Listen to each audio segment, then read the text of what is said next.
Star Wars, Episode 7, The Force Awakens. It happened. It happened. It happened. Finally. Finally. 10 years. Directed by J.J. Abrams. J.J. Abrams. J.J. So, I remember as a kid watching the prequels, loving them. Yep. Because I was a kid. Darth Maul is my favorite character, still is. But then you grow up and you go, those aren't too good. Yeah. And They're okay. Not bad. Still a Star Wars movie. I mean, like, I appreciate that they exist. Yeah. So, you kind of get a little wary, thinking maybe something might go wrong with this movie. So the movie is about Rey. The main character, Rey. She's basically a Luke, where she wants to, get off this planet that she's stuck on. It's a desert planet. Planet Jakku. And things unfold that lead her to kind of get grouped up with another person. Finn. Who is a detractor stormtrooper. In the first 15 minutes, it was better than all the prequels. This movie has the actors showing emotion. They don't just talk about it. Like in 1, 2, and 3. Walking in front of a green screen. Yeah. Talking about They have blue screens. Sorry, blue screens. Blue screens. Talking about things that happened instead of showing I hate sand. It's coarse and it gets everywhere. I hate them! Everybody in this movie. All the acting was great. It was on point. It was so refreshing because then you're like, after you watch the last 3 movies that came out were the prequels. And the only person that showed emotion in any of those movies was Ewan McGregor playing Obi-Wan Kenobi. Yeah. He was the only one that showed any emotion throughout all the movies. Killing younglings. That's him trying not to fucking laugh at that. At that writing. George Lucas is like, good. I like that. I like the hand over the mouth. He's like, no, I'm laughing at your bullshit. Yeah, Rey, she's my favorite character. And you can just see it. She has this look in her eyes. It's like the emotions powering through, drilling into your face. Yeah. Finn, John Boyega, he was great. Yeah, you can tell he's having fun with the character. That he actually was enjoying the movie, like being in the movie. Even BB-8, you think maybe he's going to be a little Jar Jar Binks, annoying robot, but he's not. He's awesome. He's awesome. Fucking hilarious. He does probably the best gag in the whole movie. Yeah. Poe Dameron, played by Oscar Isaac. He is the fucking It's man. like, what is he in that he's not a badass? Inside Llewyn Davis. Well, he can sing in that, so. Yeah, he was still a badass in that. Like, I'm like, damn it, dude. He wasn't badass in Drive. Yeah, he was badass in... He got his ass kicked in Drive. Show me the deluxe edition. But he's like almost a new age Han Solo, where he's cocky, but he's cocky for a reason because he knows that he's the best. He's the best X-wing pilot. Yeah. And he knows it. The best. He's the leader of Black Squadron. Let's talk about Kylo Ren Ren. Let's talk about Kylo Ren for a minute. Easily the best, I think, the best Star Wars villain.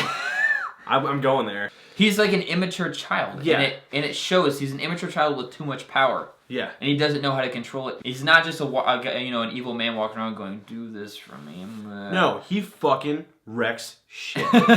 You can understand his character and why he's doing the things he's doing. He doesn't want to just run around and kick everybody in the nuts. Harrison Ford is back as Han Solo. Not as a side character, as a main character. Yeah. Him and Chewbacca. Yeah. They're not just somebody that pops up in cameos for a quick second and says, hey, I always shoot first, and then walks off. After all this time, he can still play Han Solo. He's a badass. He's not trying to imitate his ways. Yeah, what I liked is he was more Han Solo than he was Indiana Jones in the Kingdom of the Crystal Skull. Carrie Fisher popping back up. Oh my god. Oh. Captain Phasma. Captain Gwendolyn Christie. That was, when I was walking, I was like, alright, that's going to be my favorite character. She was set up... In the trailers, and they have merchandise for her, and they make it look like she's going to be some badass. I don't think she shoots her gun once. She doesn't. She doesn't do anything really besides talk. Yep, I thought she was going to. And then she's not really in the movie that much. Whenever they make a nod to the original trilogy or anything before it, it's a nod. It's not them trying to copy and work off the olden days. Yeah. The glory days of Star Wars. J.J. Abrams knows how to direct the action. Yes. It's all wide angle, and it's all the action takes place in the frame. A lot of practical Most of it feels very practical. There's obviously someone on Reddit was like, he promised so much real stuff, and there wasn't a lot. It's like all the explosions were real. Everything felt real. Yeah. Even the stuff that was CGI, there's still some groundedness to it. Mm-hmm. Luke is... he's not in the movie. He's not in the movie. That's what I'm going to say. lightsaber fights. Oh.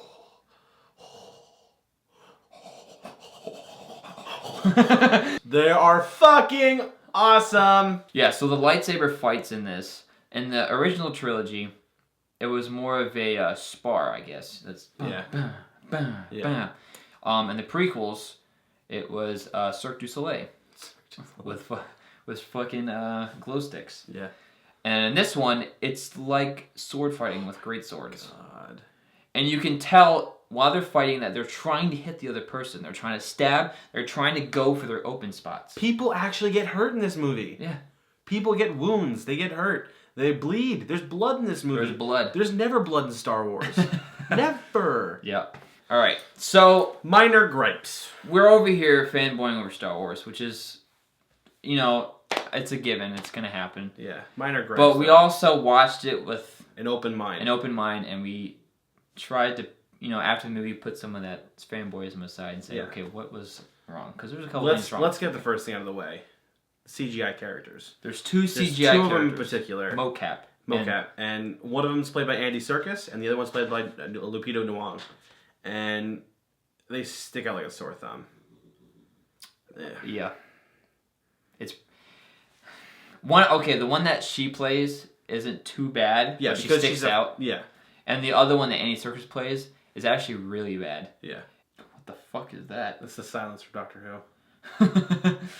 So he looks like the silence from Doctor Who mixed with one of the creatures from I Am Legend. The ending of the movie felt very, the last 15 minutes felt very rushed. They did a lot. A lot happened in the last 15 minutes. It went very, very fast with it. It didn't feel too fast to me. So a lot of people on the internet, a lot of people on Reddit fucking. I love Reddit, but goddamn it. They're already comparing this to A New Hope. Yeah. Because it is pretty similar. It has parallels. Within the first 10 minutes of the movie, something happens where I'm like, that's A New Hope. And then it kept going. I was like, this is kind of A New Hope. Yeah, but I mean... But it's 6 movies later. Who the fuck cares? And it felt more of a tribute than it did a copy. Yeah. It's Star Wars. They could do anything they want. Yeah. So it's not like they ran out of ideas. Mm-hmm. So I know what I'm going to give it. I know what I'm going to give it. So what are you going to give the movie? I'm going to give out the first 100 on Above the Line. I'm going to give the movie a 97. I gave it 100. I don't even care. It was exactly what I wanted in a Star Wars movie. Even with all the fucking gripes I had, which weren't many, I still give it 100. It was amazing. So that means Star Wars Episode 7, The Force Awakens gets a 99! 99%. 99? There hasn't been a movie like this in a while that's gotten me so excited. Yeah. In the theater, I haven't been that emotional in a while. I haven't just clapped and cheered and... It was the best theater experience I've ever had. It was the best theater experience I've ever had. It was amazing. It was so much fun. It was amazing. Even with the power going out 4 times, it was pretty cool. It was worth it. Yeah. To sit through that. When you're done with the movie and you're like, yeah. First one's in line. Best seats in the house. Couldn't have went any better. IMAX 3D. IMAX 3D. Free tickets afterwards. Because the part went out. They paid for us. It was a great day. It was a great day and a great experience. It was a great fucking movie. That was disgusting. And a great fucking movie. We're gonna boom, boom. We'll do boom, boom, boom, boom. Well, I'm not gonna remember all that, so we'll try and choreograph it as we go. Down. We'll try and choreograph it as we go. All right. All right. Famous last words. We'll try to choreograph as we go. All right. All right. We got close.